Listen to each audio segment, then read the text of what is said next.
India America വ്യാപാര കരാറിൽ ലോക്സഭയിൽ കേന്ദ്ര സർക്കാരിനെതിരെ ആഞ്ഞടിച്ച് പ്രതിപക്ഷ നേതാവ് രാഹുൽ ഗാന്ധി. മോദി സർക്കാർ രാജ്യത്തെ ട്രംപിന് വിറ്റെന്നും ലജ്ജാകരമെന്നും രാഹുൽ തുറന്നടിച്ചു.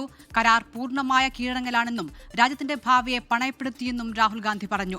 കേന്ദ്രമന്ത്രി ഹർദീപ് സിംഗ് പുരിയുടെയും അനിൽ അംബാനിയുടെയും പേര് അമേരിക്കൻ ജസ്റ്റിസ് ഡിപ്പാർട്ട്മെന്റ് പുറത്തുവിട്ട രേഖകളിൽ ഉണ്ടെന്നും ബജറ്റ് ചർച്ചയിൽ രാഹുൽ ഗാന്ധി പറഞ്ഞു. There is a businessman called Mr. Anil Ambani. I want to ask the question, why is he not in jail? The reason he's not in jail is because his name is in the Epstein files. That's why he's not in jail. Rahul ji, jo bhi chahe. I'd also like to ask Mr. Hardeep Puri, who introduced him Mr. Chair to Epstein. Mr. Rahul. No. I know who introduced him. Rahul ഗാന്ധിയുടെ ആരോപണങ്ങൾക്ക് മറുപടിയുമായി കേന്ദ്രമന്ത്രി ഹർദീപ് സിംഗ് പുരി വന്നു. താൻ Jeffrey എപ്സ്റ്റീനെ കണ്ടിട്ടുണ്ടെന്നും piece ഇൻസ്റ്റിറ്റ്യൂട്ടുമായി ബന്ധപ്പെട്ടാണ് താൻ Jeffrey എപ്സ്റ്റീനെ കണ്ടത് എന്നുമായിരുന്നു മന്ത്രിയുടെ വിശദീകരണം. So I just want to tell you that these facts are all known. They're in the public domain. 3 million emails have been released. All right? In these 3 million emails, I am in New York for 8 years. Okay? We are talking about the period 2009, May, when I joined as India's ambassador to the UN in New York, and when I became a minister in 2017. 8 years hi ho gaya na? Okay. 9 to, yeah. Then there are references to possibly 3 or 4 meetings in 8 years. Balram നെടുങ്ങാടിയാണ് വാർത്തയുടെ വിശദാംശങ്ങളുമായി ചേരുന്നത്. Balram, budget ചർച്ചയിൽ രാഹുൽ ഗാന്ധിയുടെ സംസാരം അത് Epstein file അടക്കമുള്ള വിഷയങ്ങളിൽ ലോക്സഭയിൽ ചർച്ചയ്ക്ക് വരുന്നതിന് വഴിവെച്ചിരിക്കുന്നു. ഇപ്പോൾ മന്ത്രി തന്നെ സഭയ്ക്ക് പുറത്തൊരു മറുപടിയുമായി രംഗത്തെത്തിയിരിക്കുന്നു. എന്തൊക്കെ കാര്യങ്ങൾ സഭയിൽ പറഞ്ഞു? ഇതിൽ മന്ത്രിയുടെ വിശദീകരണം എന്താണ്?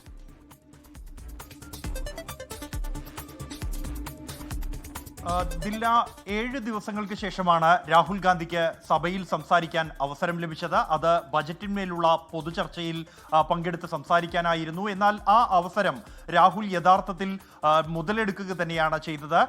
താൻ ഉദ്ദേശിച്ചിരുന്ന വിഷയങ്ങൾ മുഴുവനായും തന്നെ രാഹുൽ ഗാന്ധി ഈ ഒരു പ്രസംഗത്തിനിടെ ഉന്നയിച്ചു.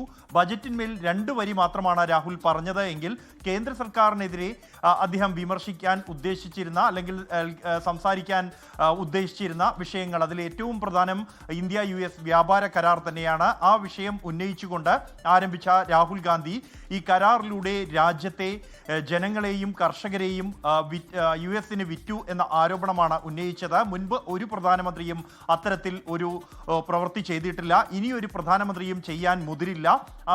ഈ നടപടിയെ അല്ലെങ്കിൽ ഈ കരാറിനെ ലജ്ജാകരം എന്നാണ് രാഹുൽ ഗാന്ധി വിശേഷിപ്പിച്ചത്.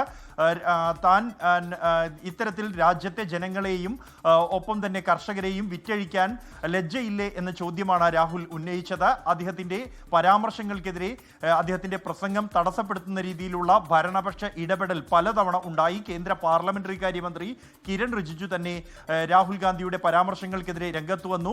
രവിശങ്കർ പ്രസാദ് അടക്കമുള്ള മുതിർന്ന അംഗങ്ങളും രംഗത്ത് വന്നു. ചെയർ പലതവണ ഇടപെട്ടിരുന്നു. എന്നാൽ എപ്സ്റ്റീൻ ഫയൽ വിഷയവും വിവാദവും സഭയിലേക്ക് രാഹുൽ കൊണ്ടുവന്നിരിക്കുകയാണ്. വിഷയം അന്താരാഷ്ട്ര മാധ്യമങ്ങളിൽ ഉൾപ്പെടെ ദിവസങ്ങളായി ചർച്ച ചെയ്യപ്പെടുന്നുണ്ടെങ്കിൽ പോലും പാർലമെന്റിൽ ആ വിഷയം രാഹുൽ ഗാന്ധി ഉന്നയിച്ചിരിക്കുന്നു അപ്രതീക്ഷിതമായി എന്ന് തന്നെയാണ് കേന്ദ്ര സർക്കാരിനെ ഏറെ പ്രതിരോധത്തിലാക്കുന്നത്. പ്രധാനമന്ത്രി നരേന്ദ്രമോദിയുടെ കണ്ണുകളിൽ തനിക്ക് ആ ഭയം കാണാനുണ്ട് എന്നും US-ലെ കേസ് അദാനിയെ ലക്ഷ്യം വെച്ചല്ല മറിച്ച് പ്രധാനമന്ത്രിയെ ലക്ഷ്യം വെച്ചാണ് എന്നുമാണ് രാഹുൽ ഉന്നയിച്ചത്. ഒപ്പം തന്നെ എപ്സ്റ്റീൻ ഫയലുകളിൽ അനിൽ അംബാനിക്കൊപ്പം തന്നെ കേന്ദ്രമന്ത്രി ഹർദീപ് സിംഗ് പുരിയുടെ പേരും ഉണ്ട് എന്നും അതുകൊണ്ടാണ് ഈ അംബാനി ഇന്ത്യയിൽ അറസ്റ്റിലാകാത്തത് എന്നുമുള്ള വിമർശനവും രാഹുൽ ഗാന്ധി ഉന്നയിച്ചു. ഈ ഘട്ടത്തിലും പലതവണ ഭരണപക്ഷ ഇടപെടലുണ്ടായി. രാഹുൽ ഗാന്ധിയുടെ വാർത്താ സമ്മേളനം കഴിഞ്ഞ് നിമിഷങ്ങൾക്കകം തന്നെ BJP ആസ്ഥാനത്ത് വാർത്താ സമ്മേളനം വിളിച്ച് സുധാൻഷു ത്രിവേദി ഈ ആരോപണങ്ങൾ നിഷേധിക്കുകയും രാഹുലിനെതിരെ ആരോപണങ്ങൾ ഉന്നയിക്കുകയും ചെയ്തു. എന്തായാലും ഹർദീപ് സിംഗ് പുരി തന്നെ രാഹുലിന്റെ ആരോപണം നിഷേധിച്ച് രംഗത്തെത്തുന്ന സാഹചര്യവും ഇതോടെ ഉണ്ടായി. ബൽറാം നെടുങ്ങാടിയാണ് ഡൽഹിയിൽ നിന്ന് വിവരങ്ങൾ നൽകിയത്. ലോകത്തെവിടെയായാലും ഏത് സമയത്തും 24 വാർത്തകളും ഓഗ്മെന്റഡ് റിയാലിറ്റി പാക്കേജുകളും എക്സ്പ്ലെയിനറുകളും വിശദമായി കാണാൻ ഞങ്ങളുടെ YouTube ചാനൽ നിങ്ങൾക്ക് സബ്സ്ക്രൈബ് ചെയ്യാം.